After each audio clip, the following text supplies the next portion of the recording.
அப்போது அகஞானம், லலிதாம்பிகை வழிபடுவது என்பது ஒரு அகஞானம். ஒரு அகஞானத்தை, அகஞானம்னா என்ன? அகம்னா உள்ளங்கும் போது தன்னுடைய உள்ளார்ந்த ஞானத்தை தன்னுடைய உள்பூர்வமாக, உணர்வுபூர்வமாக உள்ளே இழுத்துக்கொள்வது. ஆனந்தம், சமமான நிலை, எந்த விதமான சிந்தனையும் இல்லாமல். எப்படி எந்த வித சிந்தனையும் இல்லாமல் இருக்குது? எதையும் சிந்திக்காமல் ஒரு பரிபூர்ணமாக அமைதியாக இருக்குது. எதுவுமே இருக்கக்கூடாது. அதாவது ஒன்று சொல்லுவோம் இல்லையா, சிந்தனை இதை சிந்திக்கணும், அதை செய்யணும், அடுத்து என்ன பண்ணலாம், அடுத்து என்ன பண்ணலாம், அந்த எந்தவித சிந்தனையும் இல்லாமல் அமைதியாக இருக்கணும். அந்த ஒரு சிந்தனை, சமமான மனநிலை வேண்டும். அப்படி இருக்கக்கூடியதான் ஞான உணர்வுகள் என்று சொல்கிறோம். அப்போது லலிதாம்பிகை வழிபடுவது என்பது தன்னை உள்ளார்ந்த அகப்பூர்வமான வழிபாடுன்னு சொல்கிறோம். துர்கை என்பது சக்தி காவல் படை, வெளியில் இருக்கக்கூடிய காவல். அப்போ வெளியில் ஏதாவது நமக்கு ஆபத்து வந்தால் யாரை பண்ணுவோம்? துர்கை வந்து காப்பாற்றுவா. அப்போ யாரை வழிபடணும்? துர்கை வழிபடணும். சரி, என்ன தனித்தனியாக தான் வழிபடணுமா? இல்லை, ஒன்றா வழிபடுங்க. ஒரே ஒரு தெய்வத்தை ஏற்றி என்னை அனைத்தையும் எல்லாம் காப்பாற்றணும் நிச்சயமாக வழிபடுங்க. எல்லாரும் ஒரு சக்தியாக வந்து வழிபடும். துர்கை அதுக்குள்ளே அடக்கமாக இருக்காங்க, அதுக்குள்ளே அடக்கமாக இருக்காங்க. துர்கை சக்திங்கிறது காவல் படையாக இருக்குது. துர்கை சக்தி என்பது உங்களை பயமின்றி வாழ வைக்கும். அவள் 10 கரங்களுடன் இருக்கின்றாள். யார் எப்படியாவது வந்து காப்பாற்றுவா, பாதுகாப்பாக இருங்க. அப்படி இருக்கக்கூடிய துர்கை வழிபாடு என்பது உங்களை நிச்சயமாக காப்பாற்றுவாள். அப்போ எதிரிகளை அடக்க வேண்டுமா? அப்படி எதிரிகளை ஓட விரட்டணும்னாக்க துர்கை நிச்சயமாக வழிபடும். நிச்சயமாக பகைவர் விலகிடுவாங்க. பயம், பீதி, கனவுலாம் எதுவுமே, தீய கனவு எதுவுமே வராது. வாதம், அந்த நோய்கள்லாம் நிச்சயமாக தீரும். சோதனைகள் நிச்சயமாக விலகும். அப்படி காளியை வழிபடணும். காளி வந்து எல்லை மீறிய சக்தி, முழுமையாக அழிச்சிருவா. சுத்தமாக அப்படியே எப்படின்னா அழிச்சிருவான்னு என்னங்க பயப்படுறீங்க என்னலாம் சொல்லாதீங்க. காலத்தை தன்னுடைய, அதாவது சரியான திட்டமிடல். காளிங்கிற சரியான நேரத்தில் சரியான திட்டமிடல்னு சொல்கிறது தான் காளி. அப்போது 9 கிரகங்களும் தன்னுடைய இந்த நேரத்தில் இதை செய்யணும்னு நிச்சயமாக செஞ்சே தீருவாங்க. நீங்கள் சொல்லுவாங்க பரிகாரம் பண்ணால் தீரும். பரிகாரம் பண்ணால் தீராது. எப்படிங்க பரிகாரம் பண்ணால் தீரும்? தான் செய்த பாவ வினைக்கு நிச்சயமாக நீங்கள் பலனை அனுபவித்து தான் ஆகணும். பரிகாரங்கிறது ஒருத்தனுடைய மன சாந்திக்கு தான் ஒன்று.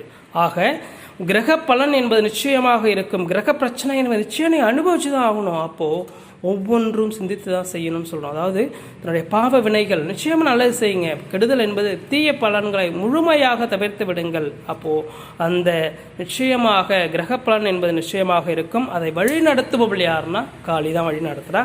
இந்த ஒவ்வொரு கிரகத்திற்கும் கட்டுப்பாடாக இருக்கக்கூடியவள். இப்படி ஒளிமயமாக இருக்கக்கூடிய அந்த 9 கிரகங்களால் நமக்கு துன்பம் வரக்கூடாது. சரி, இப்போ தான் சொன்னீங்க. அதாவது என்னன்னாக்கா கிரகங்கள்லாம் தன்னுடைய பலனை வந்து முழுமையாக செய்வாங்க. இப்போ என்ன துன்பம் வரக்கூடாது, என்ன பண்ணணும்? ஆமாம், தன்னுடைய சிந்தனை நல்ல விதமாக இருக்கணும். இப்போது ஒரு கிரகம் என்ன பண்ணுதான்? தீய சிந்தனையை கொடுக்கும், நல்ல சிந்தனையை கொடுக்கும். ஒரு கிரகங்கள் தீய சிந்தனை கொடுக்கும், ஒரு கிரகங்கள் நல்ல சிந்தனையை கொடுக்கும். அப்போது நீ எதை எடுத்துக்கிற? தீய சிந்தனையை எடுத்துக்கிறியா, நல்ல சிந்தனையை எடுத்துக்கிறியா? சரி, நான் தீய சிந்தனை தான் எடுத்துப்பேன். நீ தீய சிந்தனை எடுத்துப்பேன்னாக்க அப்போது தீய பலன் வரும், நல்ல பலனும் வரும். அப்போது தீய பலன் வரும்பொழுது தீய பலன் செஞ்ச இல்லையா, அதற்கான பாவ வினைகளை நீ அனுபவித்தே ஆக வேண்டும். அப்போது நல்ல பலன்களை கொடுக்கக்கூடிய நிலை வரும்பொழுது, நிச்சயம் தீய பலன்கள் கொடுக்கக்கூடிய நிலை வரும்பொழுது முழுமையாக தவிர்க்க வேண்டிய நிலையை, மனநிலையை மன உறுதிப்பாட்டை ஏற்படுத்தி கொள்வது எதுனா காளி வழிபாடு மட்டுமல்ல. ஏதோ ஒரு தெய்வத்தை பிடித்துக் கொள்ளுங்கள். ஒரு தெய்வ வழிபாடு, ஒரு தீபத்தை எடுத்துக்கொள்ளுங்கள். நிச்சயமாக ஒரு புள்ளியை வைத்து ஒன்றும் வேணாம். எந்த தெய்வம், எனக்கு எந்த தெய்வ நம்பிக்கையே இல்லை, வேணாம், விட்டுரு. ஒரே ஒரு புள்ளியை வையே, ஒரே ஒரு புள்ளி, அதுதான் எதுவும். இதை வைத்து நான் நல்ல சிந்தனையை உருவாக்குவேன் என்றால் நிச்சயமாக நீங்கள் நல்ல சிந்தனையை உருவாக்கலாம். ஆக நீங்கள் என்ன பண்ணுறீங்கன்னாக்க ஒரு புள்ளியை வைத்து கூட வழிபடலாம். ஆக வழிபடக்கூடியது என்பது வழிபாடு இல்லை, உன்னுடைய மன சிந்தனையில் தான் இருக்குது. அப்போது மன சிந்தனையை வலிமைப்படுத்துவது என்பது காளி வழிபாடு.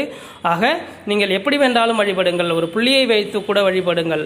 ஆக நீங்கள் நிச்சயமாக உங்களுடைய சிந்தனையை என்பது வழிபாடு தியானத்தில் இருக்க வேண்டும், மனம் சமநிலையில் இருக்க வேண்டும். அடுத்து மாரியம்மனை பற்றி சொல்கிறோம். மாரியம்மன்னா அதான் சொல்லுவோம், மாரி என்னால் மழை. அப்போது தங்களுடைய நிலத்திற்கு தேவையானது நிச்சயமாக நீரோட்டம் வேணுங்க. நீரோட்டம் இல்லைன்னா ஒன்றுமே இருக்காது. அப்போது மழை பொழிந்தால் நிச்சயமாக நீர்வளம் சிறந்து நிற்கும். அப்போது நிச்சயமாக நீர்வளம் சிறந்து நிற்க மாரியம்மன் துணை புரிகின்றால். மருந்து அம்மனாகவும் இருக்கின்றார், அந்த வேப்பிலை மருந்தாகவும். அதுபோல் இந்த காய்ச்சல்லாம் வரும் இல்லையா, அந்த அம்மை நோயெலாம் இருக்கக்கூடியது மாரியம்மன் வந்து சிறந்த ஒரு மருத்துவியாக இருந்தார். அப்போது இப்போலாம் இருக்கக்கூடிய நோய்கள் குறைபாடு இருந்திருக்குது. இருந்தாலும் முன்னொரு காலத்தில் அம்மை என்பது பெரிய நோயாக இருந்தது. அப்போது மாரியம்மன் தான் துணையாக இருந்து இந்த நோய்களை எல்லாம் தூர விரட்டி குழந்தைக்கு பூரண அருள் அளித்திருக்கின்றால், நோய் தீர்வு தந்திருக்கின்றால், விவசாயத்திற்கு மிகுந்த நல்லதை செய்திருக்கின்றாள். மகாலட்சுமி எல்லாருமே சொல்லுவோம், மகாலட்சுமி யாரும் வணங்காமல் இருந்ததே கிடையாது. ஏன்னா மகாலட்சுமி செல்வம் தருபவள், செல்வம் தரக்கூடியவளாக இருக்கின்றாள் இல்லையா. அதனால் பணம் தரக்கூடிய மன நிறைவு, குடும்பத்தில் அமைதி, ஐஸ்வர்யம், சகல செல்வமும். மகாலட்சுமினாவில் ஒன்றா தங்க காசு. ஏன்னா எல்லா படத்துலையும் பார்த்தீங்கன்னாக்க மகாலட்சுமி எப்படி இருப்பான்னா தங்க காசை கொட்டிக்கிட்டு இருப்பாள். மகாலட்சுமி எப்படி இருப்பா, தங்க காசை கொட்டிக்கிட்டு இருப்பா. ஏன்னா தங்க காசு கொட்டிக்கிட்டு இருக்காள்ல, அப்போ வந்து பணம் தருவா. மகாலட்சுமி என்ன தருவா, பணம் தருவா. உடனே அப்படி எப்படின்னா திருப்பதி போனால் பணம் கொடுக்குற சாமி அப்படி எல்லாருமே நினச்சிட்டாங்க. ஆனால் அப்படி இல்லை. மகாலட்சுமி என்பவள் சகல செல்வமும் தருபவள். சகல செல்வம்னா என்னங்க, சகல ஐஸ்வர்யம்னா என்னங்க. அப்போது சகல செல்வமும் தருபவள், சகல செல்வமும் தருபவள். அப்போது சகலம்னா என்ன, தனக்கு தேவையான அனைத்தும், கல்வியாக இருந்தாலும் சரி, பணமாக இருந்தாலும் சரி, குழந்தையாக இருந்தாலும் சரி, குடும்பத்தில் நிம்மதியாக இருந்தாலும் சரி, வீட்டில் ஒரு என்ன சொல்கிறோன்னா அந்த உப்பு மிளகா புளி அப்படின்னு சொல்கிறோம் இல்லையா, இருக்கக்கூடிய எல்லாம் நிறைவாக இருக்கணும்னு சொல்லுவோம்ல. அதாவது வீடு குடி போகிறக்கும் போது ஒரு பாத்திரத்தில் எல்லாமே நிறைவு பண்ணி வைப்பாங்க. உப்பு வைப்பாங்க, புளி வைப்பாங்க, மிளகா வைப்பாங்க, அதுமாதிரி ஒன்று ஒன்றும் நிறைவு பண்ணி வைப்பாங்க. ஏன்னா அதுதான் சகல ஐஸ்வர்யம், பணம் மட்டும் இல்லை. உடனே இந்த அக்ஷய திருதைக்கு என்ன செய்வாங்க, என்ன பண்ணுவோன்னா போய் நகைக்கடையில் போய் நகை வாங்கணும். அது ஒரு பெரியதாக இப்போ பெரிய பிஸ்னஸாக ஆயிடுச்சுன்னு வச்சுங்களேன். ஆக இது மட்டுமல்ல, அப்போது அக்ஷய திருதை அன்னைக்கு தானியம் வாங்கணும். நிச்சயமாக தானியம் ஒரு படி வாங்கலாம், ஒரு படி தானியம் வாங்க விவசாயி எங்கேயோ போயிடுவான். அக்ஷய திருதை அன்னைக்கு நிச்சயமாக ஒரு படி, ஒரு மரக்கா நிச்சயமாக தானியம் வாங்குங்களேன். ஒவ்வொருத்தரும் தானியம் வாங்க, நமக்கும் எந்த பிரச்சனையும் கிடையாது, விவசாயியும் மகிழ்ச்சியாக இருப்பாங்க. நிச்சயமாக அக்ஷய திருதை அன்னைக்கு தானியம் வாங்கணுங்க. சகல ஐஸ்வர்யமும் சகல செல்வமும் இருக்குன்னாக்க தானியம் வாங்கலாம். தனம் தானியம்னு சொன்னாங்க, தனத்தை மட்டும் எடுத்துட்டாங்க. அப்போ விளம்பரம் போட்டு அப்படி என்ன சொன்னாங்க, தங்க நகையை விற்க ஆரம்பிச்சிட்டாங்க. விவசாயி விளம்பரமே போடல, அதனால் அவன் வந்து எந்தையும் விற்க முடியலை. ஆக தனம் தானியம் இருக்கணும் வீட்டில், தனமும் தானியம். அப்போ தானியம் வாங்க. அதுமாரி தான் உப்பு மிளகாப்பொடி தானியம் முழுசாக, அந்த கம்பு கேழ்வரகு, அது மட்டும் இல்லை நெல் தானியம், சோளம், அது மாதிரி எந்த தானியமாக இருந்தாலும் வாங்கி வைக்கலாம். அதுமாதிரி மகாலட்சுமி என்பவள் தங்க காசு மட்டும் இல்லை, சகல ஐஸ்வர்யமும் தரக்கூடியவள். நிச்சயமாக மகாலட்சுமியை வழிபடுங்கள், சகல ஐஸ்வர்யமும் கிடைக்கும். சகல ஐஸ்வர்யா சொன்னது தான், வீட்டில் இருக்கக்கூடிய மன நிம்மதி, மன நிறைவு தான் சகல ஐஸ்வர்யம்.